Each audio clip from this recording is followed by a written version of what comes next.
ቁጠባን ባህለው አድርገው የስኬት ጉዞውን ሲጀምሩ እኛ ደግሞ ለቁጠባው እሴት ጨምረን አብረኖት እንተጋለን። ለላቀ ቁጠባው የላቀ ወለድ ይገባውታል። የብርሃን ባንክ የላቀ ቁጠባ ሂሳብ ወይም ፕሪሚየም ሴቪንግ አገልግሎት ደንበኞች ቁጠባቸው እየጨመረ ሲሄድ ባንኩ ጠቀም ያለ ወለድ የሚከፍልበት ልዩ የቁጠባ ሂሳብ አይነት ነው። የላቀ ቁጠባ ሂሳብ አገልግሎት ደንበኛ ከሆኑ ሂሳቦን በቼክ ወይም በሂሳብ ደብተር፣ በኤቲኤም ካርድ ወይም በሞባይል ባንኪንግ አገልግሎት ማንቀሳቀስ ይችላሉ። ዛሬውኑ ወደ አቅራቢያው ወደሚገኝ የብርሃን ባንክ ቅርንጫፍ በመሄድ የላቀ ቁጠባ ሂሳብ ከፍተው ብዙ ይቆጥቡ፣ ጠቀም ያለ ወለድ ያገኙ።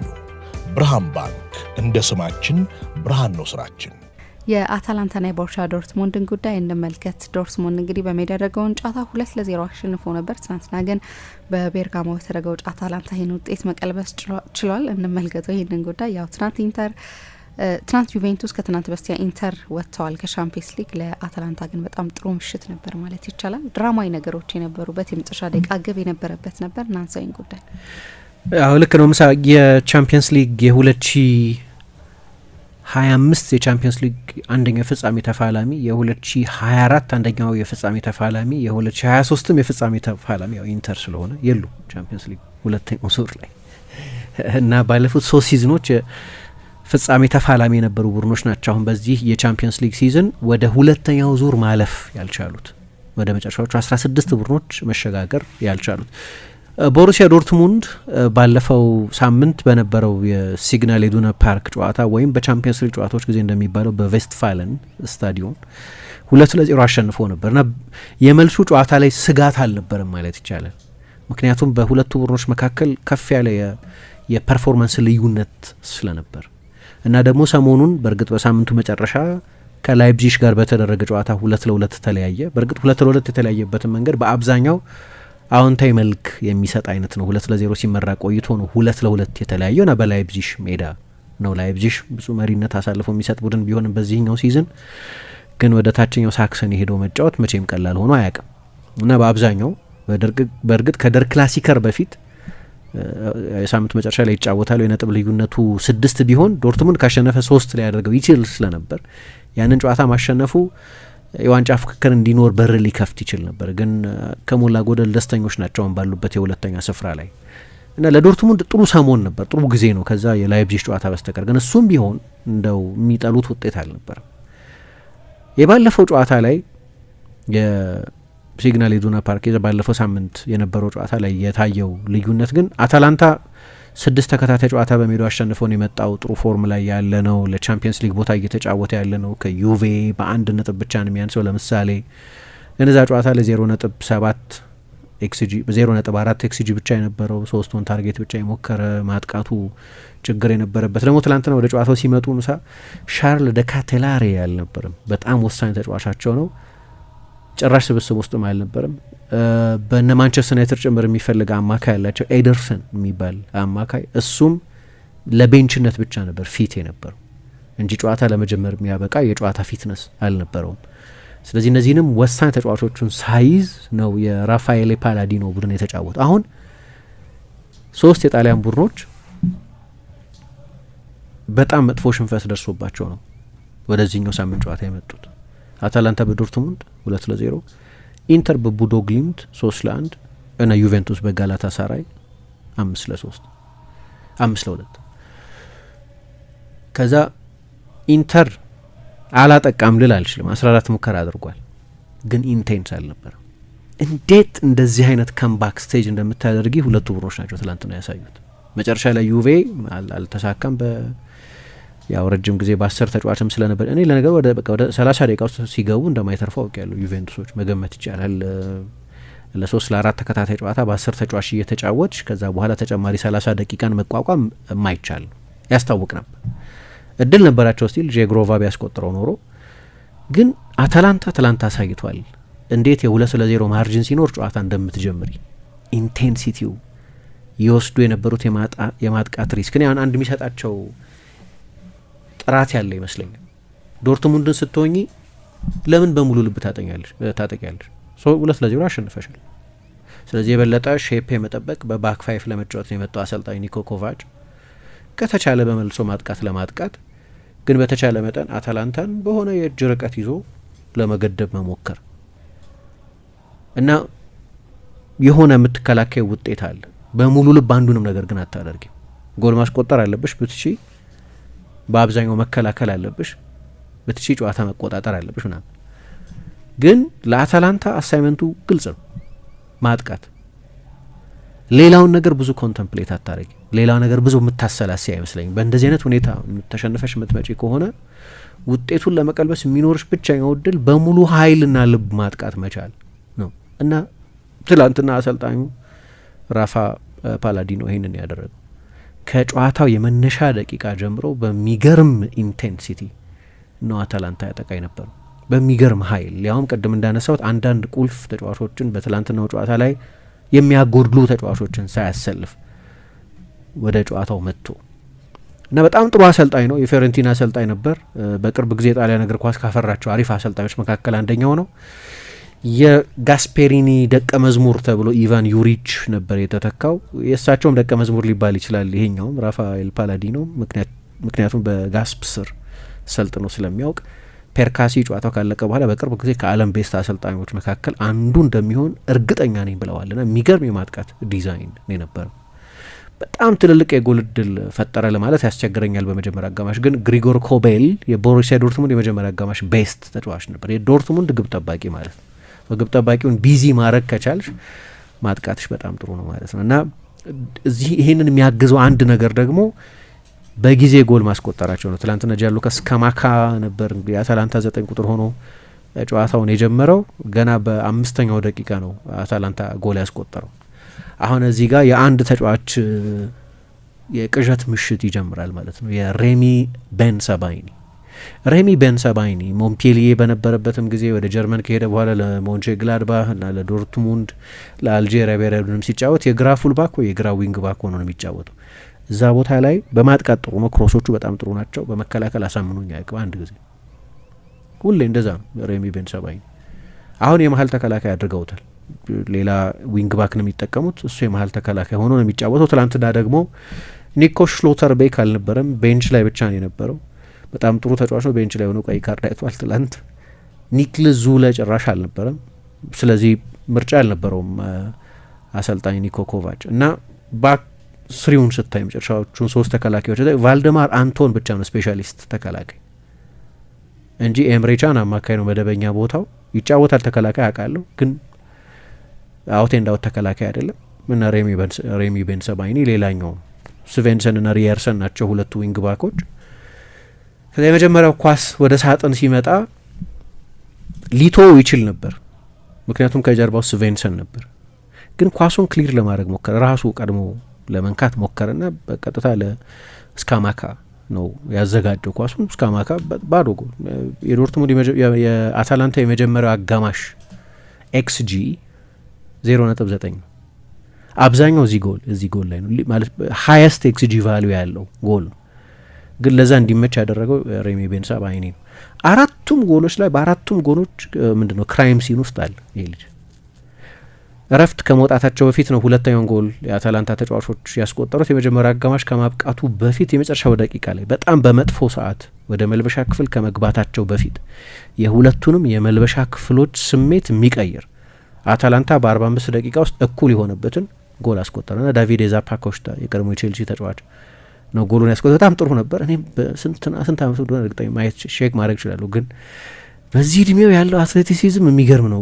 አይ ቲንክ ማን ኦፍ ዘ ማች እሱ ነው ይመስለኛል ዳቪድ ዛፓኮስታ። ኮንቴ ወደ የሆነ ጊዜ ወደ እንግሊዝ አምጥቶት ነበር 33 አመት ገና ነው። የሚገርም ነው። ከዛ በላይ ይመስለኝ ነበር እድሜው 33 አመት ነው። ያው የዊንግ ባክ ሲስተም ያለ መዛል መሮጥን የሚጠይቅ ያንን ኮሪደር ለብቻ ዶሚኔት ማድረግ የሚጠይቅ ነው። ምክንያቱም ይሄኛው ሲስተም ልክ ብዙ አሰልጣኞች ያደርጉት እንደምናየው ንጹህ የክንፍ ተጫዋቾች አይጠቀም።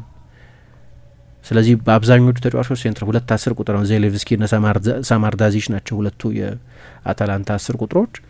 እነሱ ደግሞ የፍላንክ ተጫዋቾች አይደሉም። ስለዚህ ያንን ኮሪደር ለብቻሽ ነው ዶሚኔት የምታደርግ። ያለ መዛል ነው ሲመላለስ ያየ ነው እና ያንን ጎል ሲያስቆጥር ደግሞ ራሱ ዲፍሌክት አደረገው። ግሪጎር ኮቤል ሊያድነው ይችል ነበር፣ ነካው።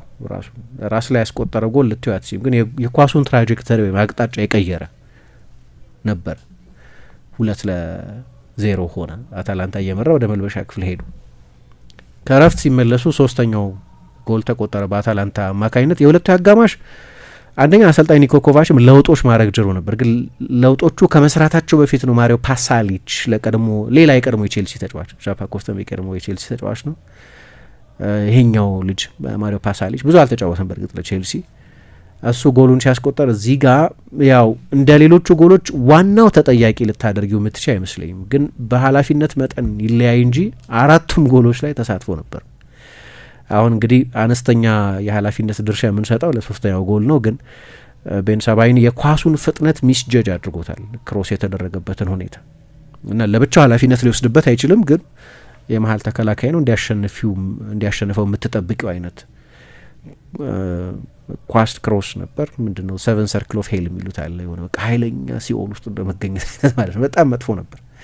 ኦኬ ከዛ አራተኛው ጎል ሲቆጠር አሁን እንግዲህ በዛ መሀል እንዳልኩት ኒኮ ኮቫች በጣም ቁልፍ ለውጦች አድርጎ ነበር። የአታላንታ ሁለታዊ አጋማሽ የመጀመሪያውንም አጋማሽ የተጫወቱበትን ኢንቴንሲቲ ስታይ ለከምባክ ሁሉንም ነገር እያደረጉ ስለነበር እያንዳንዱ የሚያደርጉት ነገር በኃይለኛ ኢንቴንሲቲ ይደረግ፣ በከፍተኛ ፍጥነት ይደረግ ስለነበር ምንድነው የምታስብ የነበረው? አይ ሁለተኛው አጋማሽ ኤነርጂ አይኖራቸውም ነው አይደል? ሁለት አጋማሽ ኤነርጂ አክቹሊ አታላንታ ኤነርጂ አልነበረውም። እኔ እንዲያውም በእኔ ግምት ወደ መጨረሻው 30 ደቂቃ ቢገቡ ኖሮ ዶርትሙንድ ጨዋታውን ያሸንፍ ነበር። ግምት ነው ግን አላቅም፣ ግን ይመስል ነበር ዶርትሙንድ የበለጠ ኤነርጂ ነበር። ምንም እንኳ የበቀደሙን ጨዋታ በጣም ኃይለኛ አካላይም ስሜታዊም ኤነርጂ የወሰደ ከምባክ ቢኖራቸውም ከላይፕዚግ ጋር ትላንትና በተለይ ለውጦቹ ልክ አንድ ሰዓት እንደሆነው የቀድሞው ሌላ የቼልሲ ተጫዋች ካርኒቼ ኮሜካና ፋቢዮ ሲልቫ ተቀይረው ገቡ። በኋላ ከነሱ በኋላ ደግሞ ከ10 ደቂቃ በኋላ ካረም አዴየሚና ያን ኩቶን ሁለቱንም ተጫዋቾች ቀይሮ አስገባ እና ሁለቱ አጋማሽ ወደ 65% የፖሴሽን ሼር ነበራቸው። የአታላንታ ማጥቃት በጭራሽ እንደ መጀመሪያ አጋማሽ አልነበረም፣ ግን ከባድ ነው ለ90 ደቂቃ ያንን አይነት ማጥቃት ሰስቴን ማድረግ አይቻልም። ለ90 ደቂቃ ያስቸግራል።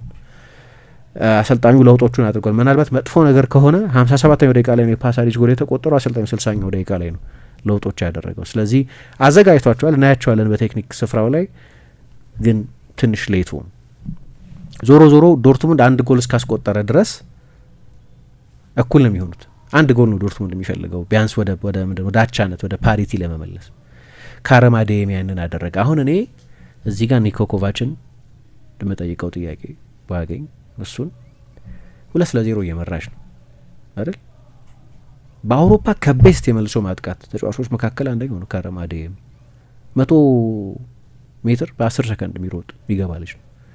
የፊትነስ ችግር ካልሆነ በስተቀር ከሜዳ ውጪ ለሚደረግ የቻምፒየንስ ሊግ ጨዋታ እንዴት ከአዴየሚ የተሻለ ተጫዋች አለ? አሁን እኔ የፊትነስ ጉዳይ ከሆነ አላቅም ሲባል ሰምቻለሁ። ከጨዋታ ፊት ላይሆን ይችላል ሲባል ስለነበር ዩሊያን ብራትና ማክሲሚሊያን ባየርን ነው ያስገባው። መጥፎ ተጫዋቾች አይደሉም፣ ግን የካረም አዴየሚ አይነት የመልሶ ማጥቃት ፍጥነት የለም። 2-0 ስትመሪ የመጀመሪያው ጨዋታ ላይ የመልሶ ማጥቃቱ እቅድ ነው ዋና የማጥቃት እቅድ የሚሆነው በመልሶ ጨዋታ። ስለዚህ እከላከላለሁ በ5 ተጫዋች ከዛ በብሬክ አጠቃለሁ ከሆነ ለምን ያንን አታደርጊው? ከዛ ደግሞ ሚድፊልዱን ስታየው ፌሊክስ እንሜቻና ጆብ ቤሊንገም ናቸው። ሁለቱም ኮንትሮለርስ አይደሉም። አሁን ይሄ ያው እንግዲህ ባይረኩበት ነው ፓስካል ግሮስን ወደ ብራይተን የመለሱት ባለፈው ጃንዋሪ። በእኔ ግምት ግን የበለጠ ስፔሻሊስት ተጫዋች እዛ ቦታ ላይ ይጠቀም ነበር። ሳሊ ሆስቻን ወይ እንደዚህ አይነት የበለጠ ኮንትሮለር የሆነ የበለጠ የዛ ቦታ ኤክስፐርት የሆነ ተጫዋች መጠቀም ይሻል የነበረ ይመስለኛል። አንዳንዶቹ የምርጫ ጉዳይ ናቸው፣ ግን አዴየሚ ጎል አስቆጠረ በመሀል። አሁን የሬሚ ቤንሳባይኒ ጉዳይ ላይ ነው ያለሁት፣ ግን የጨዋታው ሁኔታ በመሀል ለማስታወስ ያህል 3-1 ሆኑ እና ወደ ተጨማሪ ሰዓት ነው የሚሄዱት። እኔ የቤንሳባይኒ ጥፋት አይመስለኝም። የመጨረሻው ጎል ነው ኦኬ ጥፋት ነው። የፍጹም ቅጣት ምት የተሰጠው እሱ በሰራው ጥፋት ምክንያት ነው። አራቱም ጎሎች ላይ ያለበት አልኩሽ። አራተኛው ጎል ይሄኛው ነው። ግን ዋናው በዚህ ጨዋታ ላይ ቦሩሲያ ዶርትሙንድ ኮከብ የነበረው ግብ ጠባቂው ግሪጎር ኩቤል ጨዋታው እያለቀ ነው በቃ ወደ 30 ደቂቃ ውስጥ ገቢና በመጠኑ የጨዋታው ሞመንተም ወደ ዶርትሙንድ እያደላ ነው።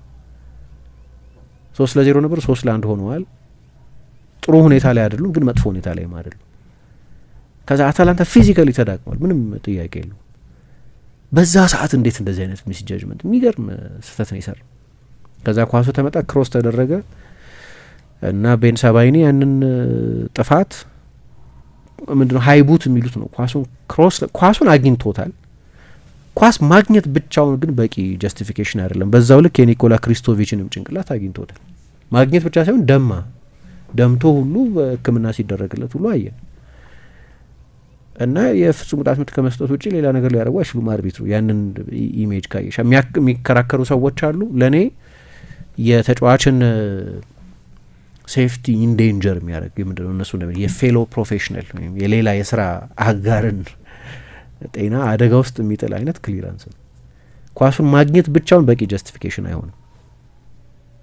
እና የፍጹም ቅጣት ምት ተሰጠ። ሳማርዳዚች ባለቀ ሰዓት 98ኛው ደቂቃ ላይ 97ኛው ደቂቃ ላይ ያ ጎል ተቆጠረ። ደስ ያለኝ አንድ ነገር ኒኮኮቫች ጨዋታው ካለቀ በኋላ ስለዚህ የፍጹም ቅጣት ምት ተጠይቆ ነበር። አሁን አሰልጣኞች ሲሸነፉ ስለሚበሳጩ ሰበብ ስለሚፈልጉ የፍጹም ቅጣት ምት አያሰጥም ነበር ምናምን ሊሉ ይችላሉ። ምን አለ ግን እሱ አይ 4 ጎል ከተቆጠረብን በኋላ አንዷን የፍጹም ቅጣት ምት እንደው ዲሳይደር ነች አይደለ? ጨዋታውን እኮ የጨረሰችው የፍጹም ቅጣት ምት ነች። እኔ የፍጹም ቅጣት ምቱን ጉዳይ ብዬ ማንሳት አልፈልግም። 4 ጎል ተቆጥሮብናል። ስለዚህ ከዚያ በፊት የተቆጠሩት 3 ጎሎች እንዳለ የዶርትሙንድ የመከላከል ድክመት የታየባቸው ናቸው። የመጀመሪያውን ጨዋታ ሁለተኛውን አጋማሽ አልተጫወተም ዶርትሙንድ።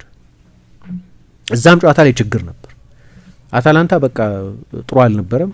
የመጀመሪያ አጋማሽ ላይ በሙከራ ብዛትም በሌሎች ስታቲስቲካል ሞዴሎችም ብታይ በሁለታዊ አጋማሽ ዶርትሙንድ 30% ኳስ ያዘ። ያቺን 2-0 ያው ኒኮኮቫች እንደ አይነት ስም ያለው አሰልጣኝ ነው። ሴፍ የሚጫወት አሰልጣኝ ነው። ስለዚህ ክሮኤሽያዊ ነው፣ ግን እንደ አሰልጣኝ ጀርመናዊ ነው። ከነዚህ የጀርመናዊ አሰልጣኞች ትውልድ መካከል በእጅ ፍሬን የሚጫወት አሰልጣኝ እሱ ነው። በሰለጠነባቸው ክለቦች በሙሉ ስኬታማ አሰልጣኝ ነው። የክሮኤሽያ ብሔራዊ ቡድንም ሲያሰለጥን ክለቦችም ሲያሰለጥን መጥፎ አሰልጣኝ አይደለም። ኢቨን ባልተሳካለት ባየር ሚኒክ እንኳን ቡንደስሊጋ ወስዷል። ግን ሁሌም አጫወቱ የበለጠ የጣሊያናውያን አሰልጣኞች ጥንቃቄ አሰልጣኝ ነው እና አሁን የባለፈው ጨዋታ ላይ እኔ ሁለተኛውን አጋማሽ ጨዋታውን ለመጨረስ መጫወት ነበረባቸው ነበር። አታላንታ ጭራሽ ጥሩ አለ። የአታላንታ መጥፎ የሲዝኑ ፐርፎርማንስ የነበረው የባለፈው ሳምንት ፐርፎርማንስ እና በሁለተኛው አጋማሽ ያንን አይነት ድክመት አሳይቶ ነበር። ትላንትናም በመጀመሪያ አጋማሽ ትልልቅ የመከላከል ድክመት ነበረበት። 2 ሙከራ ብቻ ነበር ባለፈው ሳምንት በሁለተኛው አጋማሽ ያደረገው። 0.14 ኤክስጂ ብቻ ነው የነበረው በሜዳው በሲግናል ኢዱና ፓርክ። ግን ለእኔ የባለፈው ሳምንት ቢያንስ የመጀመሪያ አጋማሽ የቦሩሲያ ዶርትሙንድ የዚህ ሲዝን ቤስት ፐርፎርማንስ ነው የነበረው። ባለፈው ያደረጉትን ነገር በሙሉ ነው ያላደረጉት። እንግዲህ ደጋፊዎቹ ስቴዲየም ውስጥ እንዳይገቡ ስለተከለከሉ የፖሊስ ለደህንነት ያሰጋሉ ስላለ የቦሩሲያ ዶርትሙንድ ደጋፊዎች አልነበሩም ስቴዲየም ውስጥ። እሱ ምክንያት ከሆነ አላቅም፣ አንድ ምክንያት ከሆነ ግን እዛ ጨዋታ ላይ ፈጣን የመልሶ ማጥቃት በጣም ፋስት ፔስድ የሆነ በጣም ፍጥነት ያለው በጣም አጫጭር ቅብብሎች የነበሩበት አይነት አጫወት ነው የነበረው። ይህንኑ አጫወት ትላንትና አታላንታ ነው የተጫወተው። የባለፈውን ጀርመን ላይ የተደረገውን ጨዋታ የተጫወተው እሱ ነው። ስለዚህም አታላንታ ከባለፈው ሳምንት ብዙ ሌሰን ወስዷል ወደ ትላንትናው ጨዋታ ሲመጣ። ዶርትሙንድ ደግሞ የሚገርም ነው ወደዚህኛው ፐርፎርማንስ የመጣበት ሁኔታ እና ብዙ የመከላከል ድክመት ይታይ ነበር። ኒኮኮቫችም ያው ለማለፍ የሚሆን ፐርፎርማንስ አላሳየንም፣ ስለዚህ መውጣታችን ተገቢ ነበር የሚል አስተያየት ሰጥቷል። ምናልባት አንድ ሌላ የሚያስቆጨው ነገር ያንን የካረም አዴሚን ጎል ካስቆጠሩ በኋላ 1-2 ሀፍ ቻንስስ አግኝተው ነበር። ትላንትና ሴሩ ጊራሲ የቦሩሲያ ዶርትሙንድ 9 ቁጥር ጥሩ አልነበርም በእኔ አስተያየት። ምናልባት አሰልጣኙ እንግዲህ እነዛ ለውጦች ማድረጉ የጨዋታውን የመጨረሻ 30 ደቂቃ የበለጠ ወደ ቦሩሲያ ዶርትሙንድ እንዲያዘነብል አድርጎት ነበር። ግን በሁለተኛው አጋማሽም ቢሆን ምናልባት አንድ ንጹህ የጎል እድል ካልሆነ በስተቀር ሌላ ትልልቅ ጥራት ያላቸው የጎል እድሎች በበቂ መጠን መፍጠር አልቻሉም። ግን 4 ቀይሮ ያስገባቸው ተጫዋቾች በጨዋታው ላይ ትልቅ ኢምፓክት ነበራቸው። ለአታላንታ በጣም ትልቅ ምሽት ነው። ፔርካሲ ምን አሉ መሰለሽ፣ ለእኔ አሁን ይሄ ከደብሊን ጋር ቤስቱ የአታላንታ ፐርፎርማንስ ነው በአውሮፓ ውድድር አሉ። ደብሊን ማለት የ2024 የዩሮፓ ሊግ የፍጻሜ ጨዋታ ሌቨርኩሰንን 3-0 አሸንፈው አታላንታ በታሪኩ ለመጀመሪያ ጊዜ የአውሮፓ ውድድር ዋንጫ ያሸነፈበትን እና ደብሊኑን ትንሽ አስበልጣለሁ። ግን ትንሽ ማስበልጥበት ምክንያት ዋንጫ ስለነበረው ያ ፐርፎርማንስ የዋንጫ ክፍያ ነበረው። ይሄኛው ዋንጫ አልነበረውም። ምናልባት በዙ ካልሆነ አሁን ይሄ ትንሽ የተጋነነብኝ አይነት አስተያየት ነው።